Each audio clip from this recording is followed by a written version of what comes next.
Captain walked through the metal hallway toward the arena. His boots made hard sounds on the floor. The walls around him were made of steel, cold and dark. Somewhere far below, thousands of aliens were waiting to see him die. Was not afraid. He had lived through worse things in his life. He had fought in wars. He had lost friends. He had seen things that would break most people, but was not most people. He was human, and humans were different. They had come to the colony 3 months ago. They were tall and mean, with skin like scales and eyes that showed no pity. They wanted the asteroid. The asteroid had rare minerals that would make the very rich. People needed that asteroid too. It was their home. It was their future. They did not care about the humans. They said humans were weak. They said humans could not fight. They said humans should just leave and give them the asteroid. The human leader had said no. They had laughed and issued a challenge. One human fighter against their best warriors. If the human won, the asteroid belonged to humans. If the human lost, they would take everything. Everyone thought it was a bad idea, but had volunteered. He was the strongest fighter on the colony. He was the fastest. He had trained his whole life for moments like this. Lieutenant Price was in the observation room above the arena.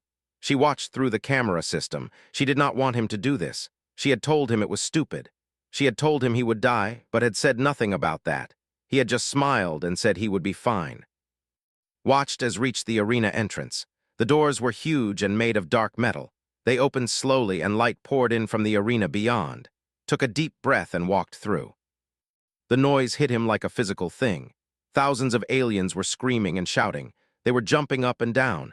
They were waving their weapons in the air. They were laughing at him. The sound was so loud that could feel it in his chest. The arena was a big circle with high walls all around it. The floor was smooth and flat. The walls were made of some kind of hard material that would not break easily. There were lights up high that made everything very bright. There was nowhere to hide. There was nowhere to run. Walked to the center of the arena and stood still. He put his hands at his sides. He did not move. He did not show fear. He just waited. In special clothes came down to the arena floor. His skin was darker than the others, and he wore marks on his body that meant he was important. This was the arena master. He looked at and made a sound that was probably a laugh. He raised his hand up high and started to speak in his own language. The crowd got even louder. Then a door opened on the other side of the arena. Something came out. It was I had seen pictures of them before, but pictures were not the same as seeing one in real life. The creature was huge. It was at least 9 feet tall, maybe taller. Its body was covered in hard shell that looked like black stone. It had arms as thick as tree trunks and claws on its hands that were as long as knives. It was carrying something that looked like a giant sword made of pure light. The blade crackled with energy that made the air around it shimmer. They looked at and roared. The sound was so loud that dust fell from the high walls. The crowd went wild. They screamed and cheered. They beat on the metal railings in front of them. Did not move. He just watched them with calm eyes. He had studied this species for weeks, reading everything that was in the colony's computer system. He knew what they could do. He knew how strong it was. He knew what would happen if it hit him with that energy sword. It was fast, faster than something so big should be able to move. It charged at with both claws raised in the air. Its feet hit the arena floor hard, making small cracks in the smooth surface. The crowd was shouting even louder now, cheering for it to tear the human apart. He waited as the monster got closer. He waited as he could see the claws coming toward his face. He waited until the last moment when it was almost too late. Then moved. He rolled to the right, fast and smooth like water flowing. The claws went past him and hit the arena wall behind him. Cracks spread across the wall where the impact had been. The creature had hit hard enough to break stone. They turned and slashed again. This time it came from the side. Rolled again, this time coming up close to the monster. He was inside its reach now. The long sword could not hurt him here. Threw a punch at the point where this head connected to its neck. It was the place he had read about in the files. It was the weak spot. Every creature, even one with a hard shell, had a weak spot, had studied those weak spots. He had learned them. He had practiced hitting them. The punch landed hard. They screamed. It was a sound of pain and shock. The crowd went quiet. They could not believe what they were seeing. A human had hurt the monster. They tried to grab and crush him in its arms, but was moving already, hitting again and again. He hit the joints where the hard shell was thinner. He hit the places where the creature's armor did not cover the soft parts underneath. He hit hard and fast, each blow exactly where it needed to be. The tried to use its sword again. It brought the energy blade down in a huge swing, but the sword sputtered. The light flickered.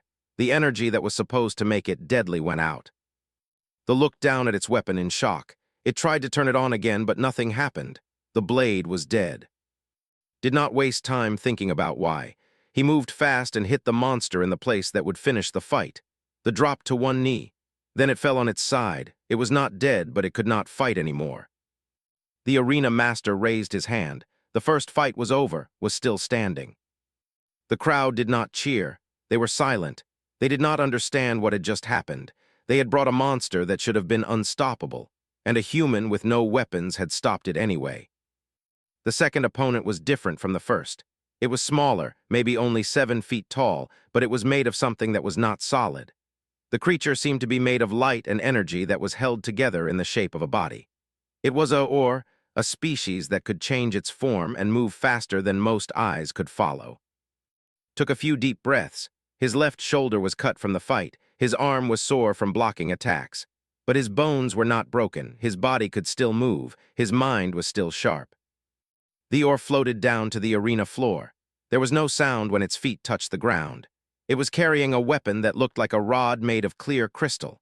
Lightning was jumping between the points of the crystal, crackling with power that could kill a human very easily. The arena master raised his hand again. The crowd was quiet. They were not laughing anymore.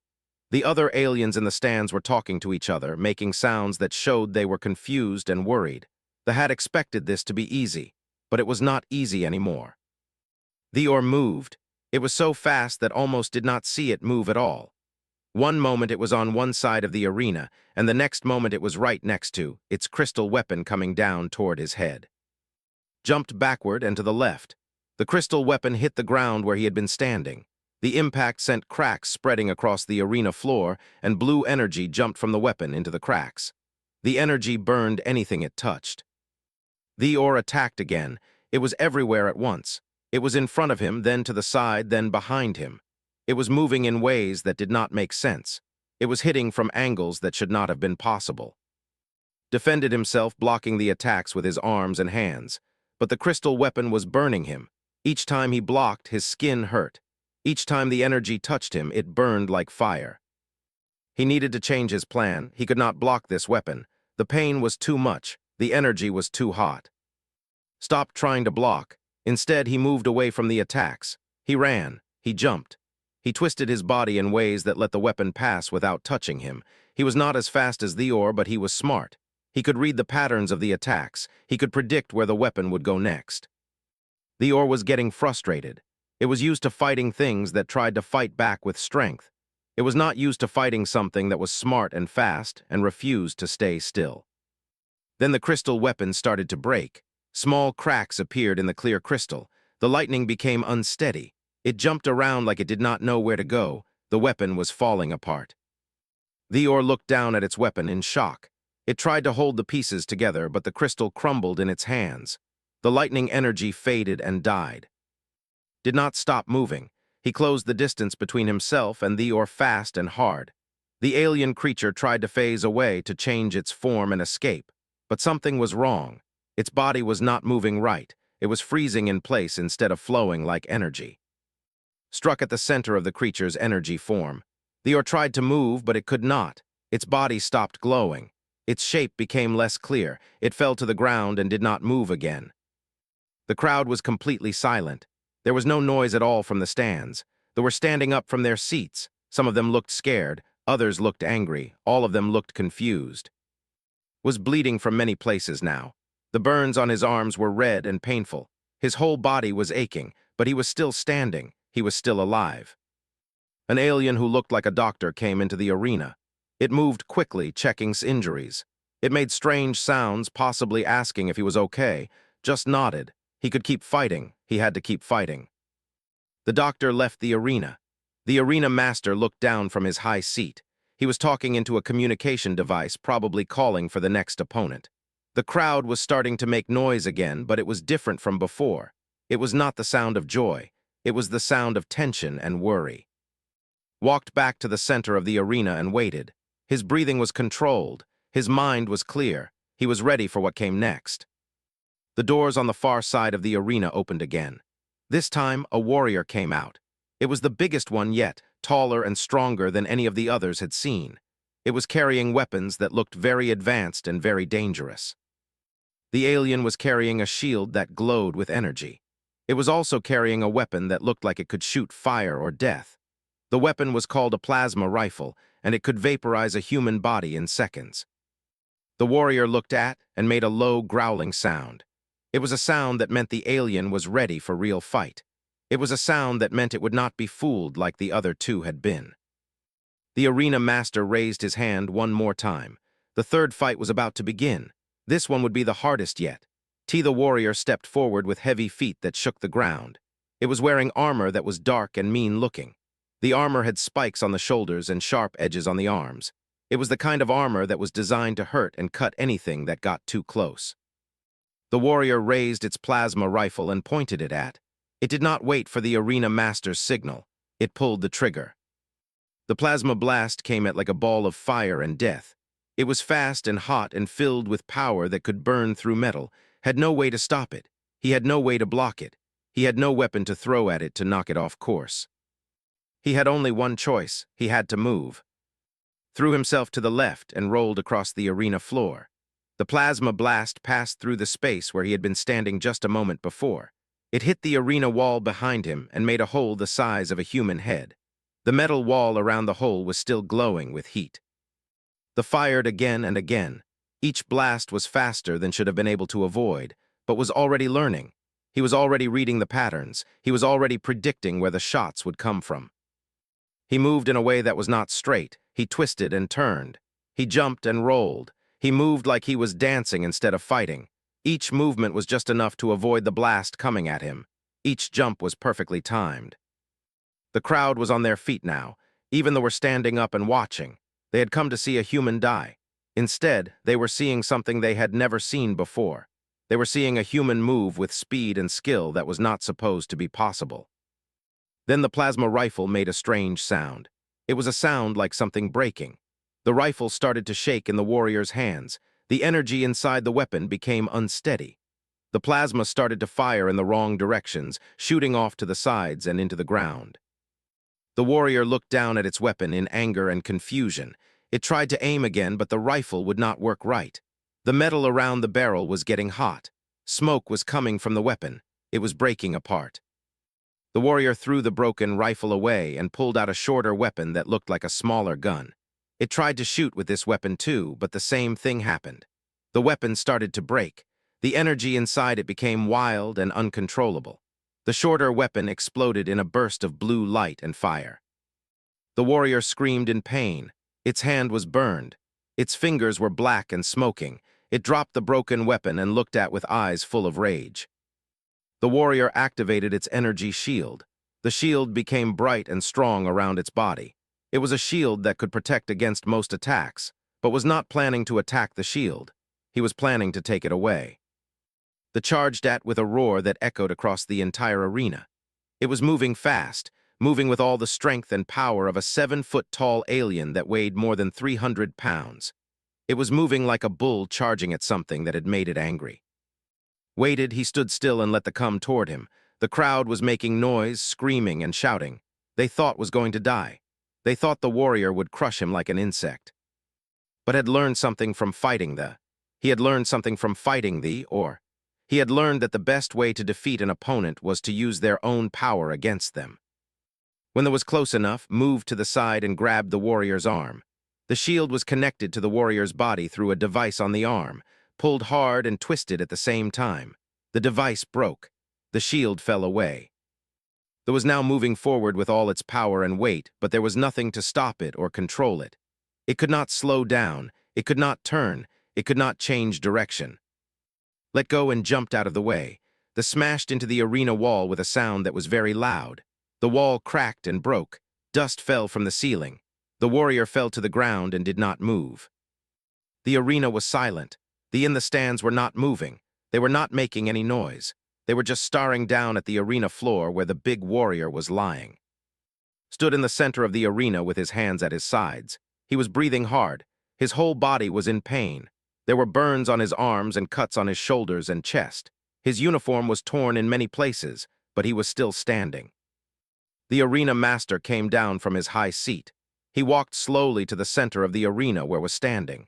He looked at the human for a long time, then he raised his hand. The crowd went crazy. They were screaming and shouting, but it was not the same kind of noise as before. It was the sound of shock. It was the sound of respect mixed with fear. It was the sound of aliens who were watching something they could not explain. The arena master was speaking now, but could not understand the words. He did not need to understand. The hand raised up meant victory. The raised hand meant the fight was over. The raised hand meant that had won. A medical team came into the arena and helped up. They were checking his injuries and making sounds of concern.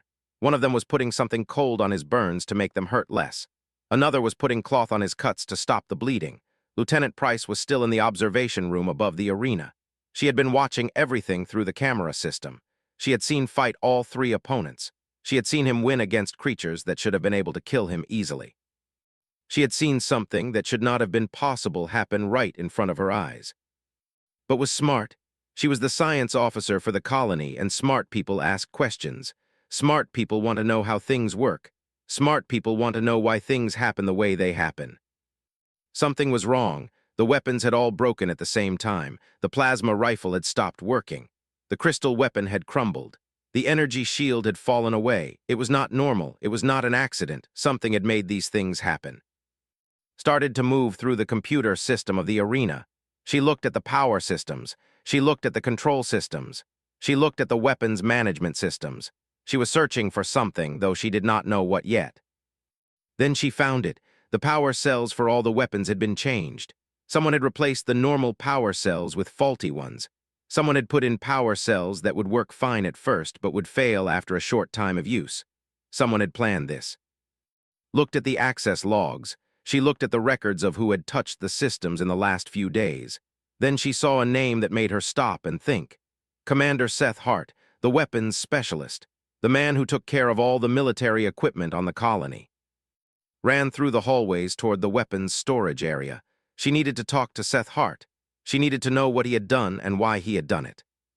She found him in the storage area, checking the backup weapons and making notes in his computer. He looked up when came in, and he saw the look on her face. He knew that she had figured it out. Seth Hart was a man in his middle years, with hair and a face that had been in the sun too much. He was good at his job. He knew weapons and power systems better than almost anyone. He had worked for the human military for 20 years. He understood what humans could do and what they could not do. Seth looked at and nodded slowly. He did not try to lie or run away. He stood up straight and told her the truth. "I did it," he said. "I changed the power cells on those weapons. I made sure they would fail." Did not know what to say. She wanted to be angry, but she was also confused. "Why?" she asked.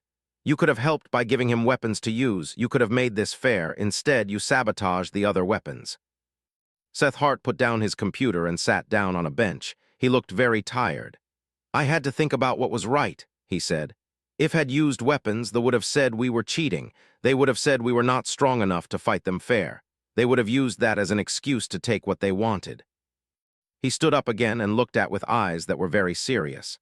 But if could win without weapons, with his training and his mind and his courage, then nobody could say we cheated. Nobody could say we were weak. The whole galaxy would know that humans are something to respect. Understood what he meant. She understood the plan. Seth Hart had not been helping. He had been helping all of humanity. He had been making sure that when won, the win would mean something. The win would prove that humans were strong not because of weapons, but because of who they were inside. "The power cells will fail after heavy use," Seth continued. "I programmed them to break down after 15 to 20 minutes of fighting. That is all the time would need. That is enough time for him to show what a human can do when he uses his training and his mind instead of just using strength." Wanted to know one more thing. What if he had lost, she asked. What if one of the aliens had killed him anyway? Seth Hart looked away. "Then we would have lost, and I would have had to accept that the plan did not work," he said. "But I believed I have known since we both came to this colony. I know what he can do. I know how strong he is inside his mind and his heart. I knew he could win if we gave him a fair chance, not a help, but a chance." Did not know what to say. Seth Hart had taken a big risk. He had broken the rules. He could be punished for this. But he had also done something that might have saved his people from being pushed around by the Forever. Back in the medical room was lying on a table while doctors worked on his injuries. The burns on his arms were being treated with medicine that made the pain go away. The cuts on his shoulders were being cleaned and bandaged. He was tired and hurt, but he was alive and he had won. An official came to see him. The official was wearing fancy clothes and carrying a document on a special pad. The official looked at and made a sound that was probably a form of respect. Then it pushed the pad across to, "You have won the trial," they said in the human language, though the accent was very strange. "The asteroid colony belongs to your people. This is the contract. This is the agreement. Your people will have the rights to mine there." Looked at the document, though the words were hard to read because he was tired. But he understood what it meant. He had done it. He had won for his people. He had proven that humans were strong. 3 days after the arena fights, was able to walk without pain. The burns on his arms were healing. The cuts on his shoulders and chest were getting better. He was still sore, but his body was strong and it was healing fast. Humans had always been good at surviving and healing from injuries. That was part of what made them so different from other species. The news of victory had spread far and wide. It was not just the on the colony who knew about it anymore. The story was being told on other planets. Other species were hearing about the human who had fought 3 superior warriors and won without weapons. Other governments were starting to ask questions about humanity. Other people were starting to understand that humans were something different. Some species were angry about what had happened. They wanted to send more fighters to challenge and prove that their warrior had just been unlucky. They were confused because their technology had failed in a way that should not have been possible.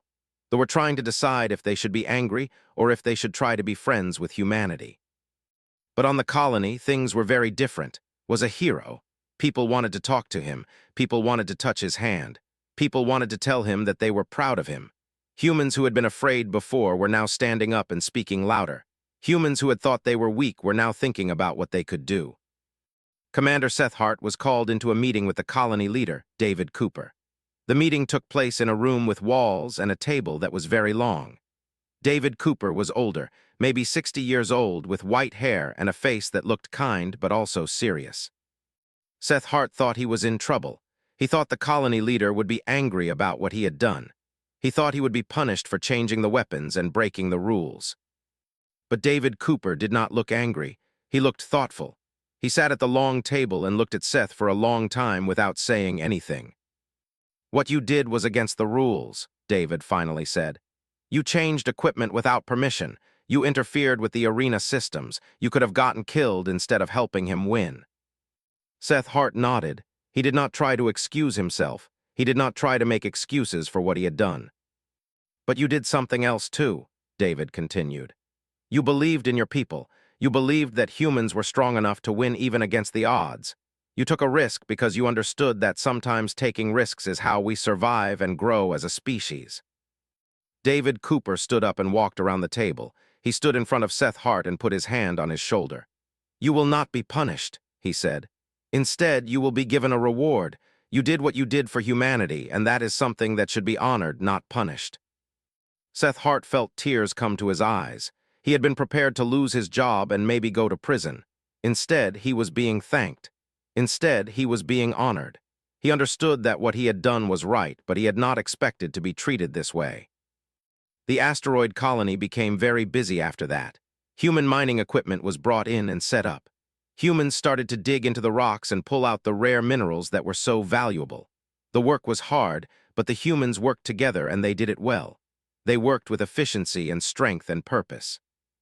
Other human colonies nearby heard the news and sent people to help. Ships came from the main human with supplies and workers. It became clear that the humans were not weak. It became clear that humans could work together to build something strong. Then other species started to come to the colony. They came peacefully, wanting to trade and make agreements with humans. Some of them were afraid because of what had done. Some of them were interested because they wanted to understand humans better. Some of them were curious because they had never met humans before. Was given the job of being the main person to talk to these other species. He was the captain, so it made sense that he would do this job. But it also made sense because he had proven that humans could understand their own strength and could use it wisely. He had proven that humans would fight to protect their people, but he had also proven that humans could be fair and could understand the strength of other species. One day was in the trading post, which was a big building where the colony came together. He was talking to a merchant about buying food and supplies. That was treating him with respect. That was treating him like he was an equal, not like he was weak or small or something to push around. Lieutenant Price walked in and stood beside. She had a smile on her face because she was proud of how far humanity had come in just a few days. She was proud of for being strong and brave. She was proud of Seth Hart for believing in humanity. She was proud of all the people who were working to build something good on this colony. "Captain," the merchant said, "I am honored to do business with humans. Your species is strong and honest. The government is interested in making trade agreements with your people. We want to buy minerals from you and sell you things that we make. We want to be partners, not enemies." Shook the merchant's hand and agreed to meet with other traders and government officials to discuss what could be done. That night stood on the observation deck and looked out at the stars. He thought about how much had changed in just a few days. He thought about how one person, using training and courage and the right choices, could change everything for his entire species. But knew that he had not done this alone. He knew that Seth Hart had helped by believing in him. He knew that Price had helped by supporting him. He knew that all the humans on the colony had helped by being willing to stand strong and refuse to be pushed around. Understood that humanity was strong not because of weapons or technology, but because humans could believe in each other. Humans could be brave together. Humans could sacrifice for each other. Humans could look at odds that seemed impossible and decide to fight anyway. The asteroid colony would grow now. Humans would become stronger on this world and on other worlds. Other species would learn to respect humanity. But it all started with one human walking into an arena without weapons and proving to the whole galaxy that humans had something that weapons and technology could never match. Humans had courage. Humans had the will to survive. Humans had the ability to understand their own strength and use it wisely. And that was something that no alien species had ever seen before. That was something that made humans dangerous and strong and worth respecting. As looked at the stars, he knew that humanity's story in the galaxy was just beginning, and that story would be told for a very long time. But also understood something else. He understood that he had not done this alone. He understood that somewhere someone had helped him. He understood that his victory was only possible because his people believed in him. He understood that humans were strong not because one person was strong, but because they worked together, believed in each other, and were willing to take risks for each other. Seth Hart and Price watched from the observation room as the official shook hand. They watched as the news started to spread through the colony. They understood that what had happened today would change things. They understood that this day would be remembered as the day humans proved they belonged among the stars. As they were helping him out of the arena, looked up at the thousands of aliens watching from the stands. They were quiet. They were thinking. They were understanding something that they had not understood before. Humanity was not weak. Humans were not easy to push around. Humans were different from what they had thought. Humans could fight. Humans could win. Humans belonged in the stars as equals, not as slaves. His one would decide if could survive to the end. Stood in the middle of the arena, breathing hard but steady. There was blood on his shirt, but most of it was not his. He looked up at the faces of thousands of aliens staring down at him in shock and fear. The next door was already opening. The next opponent was coming.